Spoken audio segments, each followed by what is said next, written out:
Bupati Timur Tengah Selatan Epi Tahun, Rabu 24 Februari 2021 melantik 19 pejabat eselon 2 di lingkungan Pemda TTS.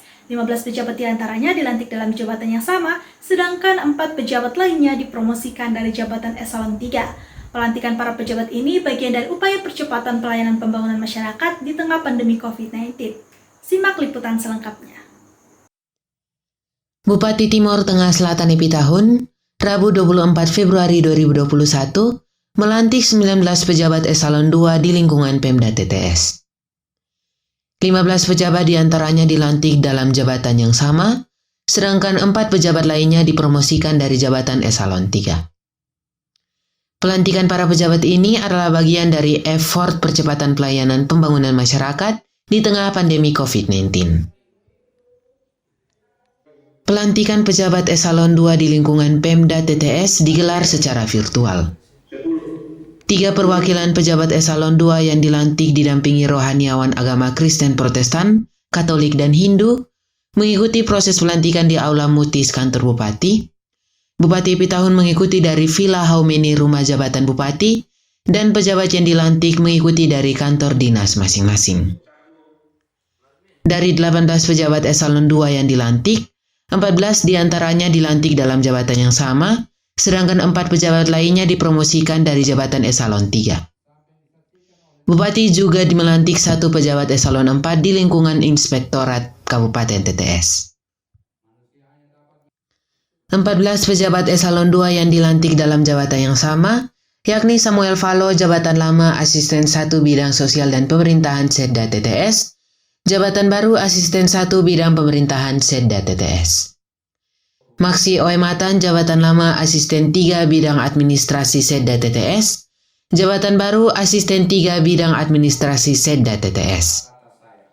Gede Witadharma, jabatan lama Kepala Badan Perencanaan Pembangunan Daerah Kabupaten TTS, jabatan baru Kepala Badan Perencanaan Pembangunan Daerah Kabupaten TTS.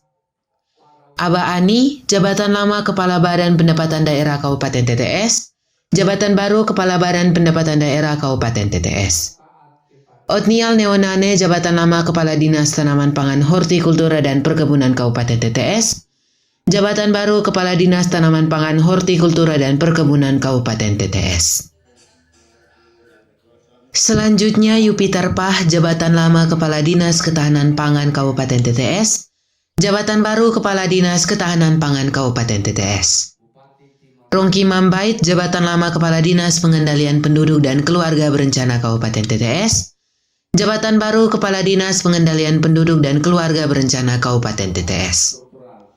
Beni Fristobo, jabatan lama Kepala Dinas Perindakop Kabupaten TTS, jabatan baru Kepala Dinas Perindakop Kabupaten TTS. Julius Taneo, jabatan lama Kepala Dinas Perhubungan, jabatan baru Kepala Dinas Perhubungan. Jacobis Nahas, jabatan lama Inspektur Inspektorat Kabupaten TTS, jabatan baru Inspektur Inspektorat Kabupaten TTS. Alex Nakamnanu, jabatan lama Kepala Kearsipan dan Perpustakaan Kabupaten TTS, jabatan baru Kepala Kearsipan dan Perpustakaan Kabupaten TTS. Alaurensin Flik Nenoliu, jabatan lama Kepala Dinas Perikanan Kabupaten TTS, jabatan baru Kepala Dinas Perikanan Kabupaten TTS. Berikutnya, Deni Nubatonis, jabatan lama Kepala Dinas Kominfo Kabupaten TTS, jabatan baru Kepala Dinas Kominfo Kabupaten TTS. Dr. Irene Ate, jabatan lama Kepala Dinas Kesehatan Kabupaten TTS, jabatan baru Kepala Dinas Kesehatan Kabupaten TTS. 4 pejabat eselon 2 yang dipromosikan dari eselon 3, yakni Martelens Charles Liu, jabatan lama Sekretaris Dinas PU Kabupaten TTS, jabatan baru Kepala Dinas PU Kabupaten TTS. Christian Tlonaen, jabatan lama Kabak Umum Setda TTS, jabatan baru Kepala Dinas Naker Trans Kabupaten TTS. Dianar Ati, jabatan lama Sekretaris Dinas Peternakan Kabupaten TTS, jabatan baru Kepala Dinas Peternakan Kabupaten TTS. Milianus Selan, jabatan lama Kabak Administrasi Pembangunan Setda TTS, jabatan baru Kepala Dinas Lingkungan Hidup Kabupaten TTS. Sedangkan 1 pejabat eselon 4 yang turut dilantik yakni Robertus Ancak, jabatan lama Pelaksana Inspektorat Kabupaten TTS, Jabatan baru Kasubag Analisa dan Evaluasi Sekretariat Inspektorat Kabupaten TTS. Bupati Epitahun usai melantik 18 pejabat eselon 2 dan 1 pejabat eselon 4 secara virtual dari Villa Homeni Rumah Jabatan Bupati TTS kepada KLTV News OE menjelaskan, pelantikan pejabat di lingkungan Pemda TTS adalah bagian dari percepatan pelayanan pembangunan bagi masyarakat di masa pandemi COVID-19. Menurut orang nomor 1 di Kabupaten TTS ini bahwa pelantikan pejabat eselon 2 dan pejabat eselon 4 diikuti dengan penandatanganan fakta integritas dalam melaksanakan tugas dan tanggung jawab yang diberikan. Penandatanganan fakta integritas tersebut jelas Bupati Epitahun akan dievaluasi 6 bulan ke depan. Jika dalam evaluasi nanti pejabat yang bersangkutan dinilai tidak mampu, maka yang bersangkutan harus dengan lapang dada meninggalkan kursi jabatannya. Mutasi ini akan kita evaluasi 6 bulan ke depan. Jadi tadi saya sudah sampaikan dan ada di fakta integritas. Kalau saudara-saudara yang dilantik pada hari ini tidak sanggup mencapai apa performance yang dituntut oleh organisasi, ya kita akan evaluasi kembali. Jadi tidak seperti tahun-tahun lalu, nanti habis tahun anggaran baru kita kejar-kejaran pelaksanaan kegiatan dan juga masalah keuangan. Jadi nanti bulan Maret ini saya sudah evaluasi bulan Maret, walaupun COVID ini kita akan evaluasi secara virtual dan itu kelihatan semua. Nanti akan dilanjutkan di triwulan kedua semester pertama. Jadi kalau tidak sanggup ya harus dengan lapang dada dan tinggalkan ini jabatan struktural eselon 2 ada. Karena ya kita layani masyarakat ini harus dengan sungguh dan juga harus profesional.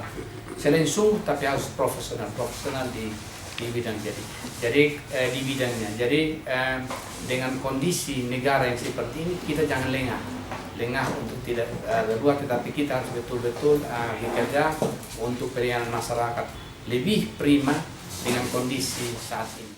Jadi sekira itu, dan terima kasih kepada media yang selama ini membantu kami pemerintah daerah untuk memberitakan proses ini, dan proses ini sudah berjalan sesuai dengan regulasi, proses administrasi sudah jalan sesuai dengan regulasi, dan semua yang diharapkan itu sudah terpenuhi semua, sehingga hari ini kami lantik.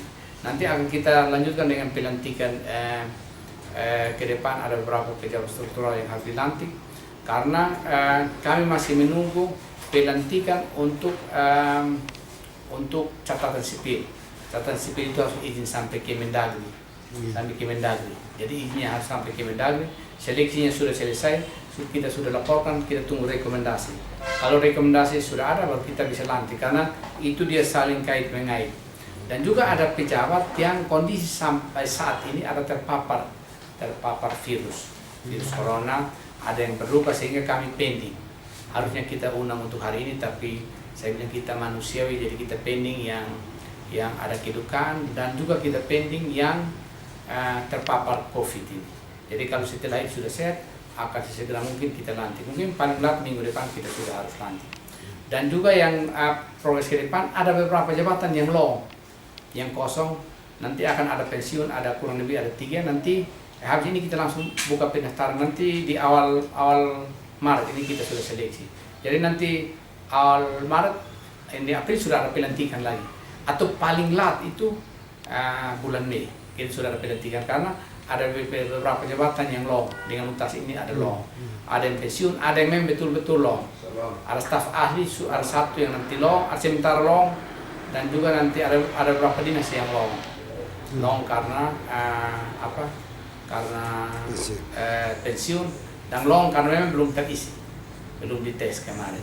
Jadi itu informasi, dan ya kepada saudara PNS di lingkup pemerintah daerah yang belum mendapat kesempatan untuk kemarin tes, sekarang kita buat kesempatan lagi untuk tes di bulan Maret nanti. Jadi kalau yang belum sempat, jangan berkecil hati, jangan bawa pengeluhan kemana-mana. Tunggu saja ada saat dan waktunya, hanya masalah waktu saja. Itu terima kasih. Bupati Epitahun berharap para pejabat terlantik menjalankan tugas dan tanggung jawab yang diberikan secara profesional, apalagi di masa pandemi COVID-19. Polcelere KLTV News OE mewartakan.